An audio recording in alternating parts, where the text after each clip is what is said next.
नमस्कार दोस्तों, तेजस एकेडमी में आपका स्वागत है। डिक्टेशन 85 शब्द प्रति मिनट की गति से बोला जाएगा, जो शुरू होगा 5 सेकंड बाद। ज्ञान मानव जीवन का सर्वाधिक महत्वपूर्ण और आवश्यक अंग है।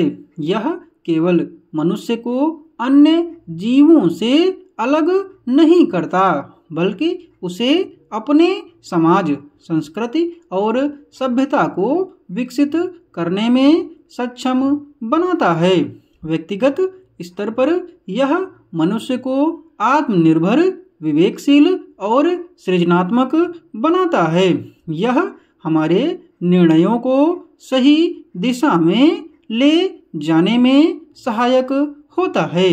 शिक्षा और ज्ञान के माध्यम से व्यक्ति अपने जीवन में सफलता और संतोष प्राप्त करता है।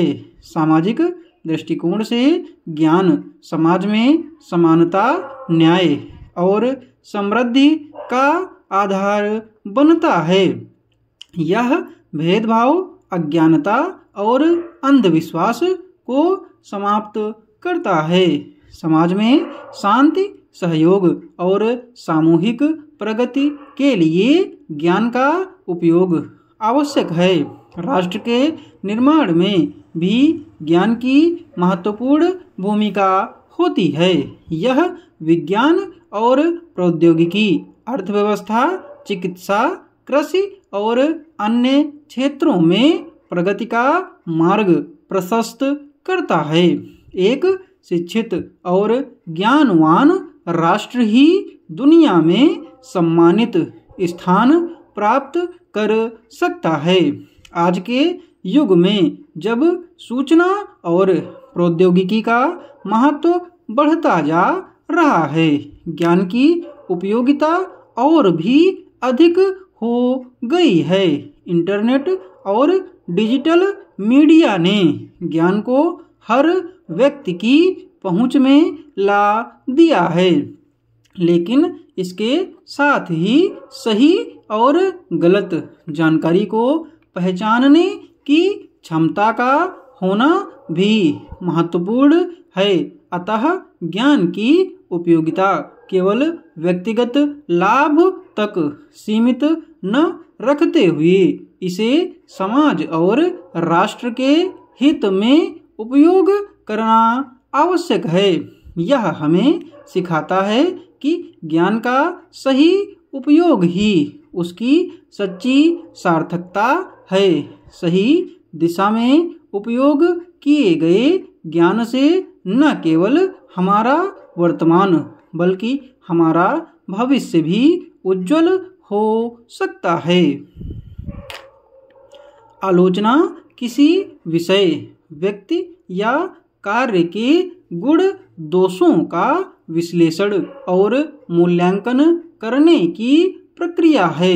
यह मानव समाज का एक महत्वपूर्ण हिस्सा है, जो प्रगति और सुधार का मार्ग प्रशस्त करता है।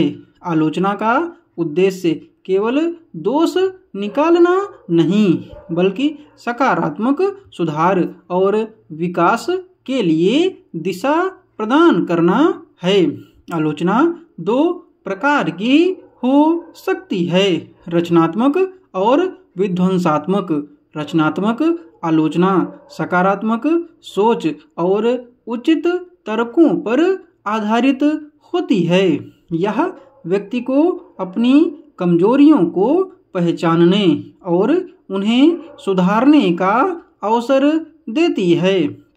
उदाहरण के लिए, शिक्षक द्वारा छात्रों को दी गई सलाह एक रचनात्मक आलोचना का उदाहरण है, जो उनके प्रदर्शन को बेहतर बनाने में सहायक हो सकती है। इसके विपरीत विध्वंसात्मक आलोचना नकारात्मक दृष्टिकोण से की जाती है। इसका उद्देश्य दूसरों को हतोत्साहित करना या उनकी गलतियों को बढ़ा चढ़ाकर प्रस्तुत करना होता है। यह आलोचना अक्सर ईर्ष्या, द्वेष या अज्ञानता का परिणाम होती है और इसका प्रभाव हानिकारक हो सकता है। PDF आपको इसकी टेलीग्राम पर दे दी जाएगी और टेलीग्राम चैनल का लिंक डिस्क्रिप्शन बॉक्स में मिल जाएगा। धन्यवाद।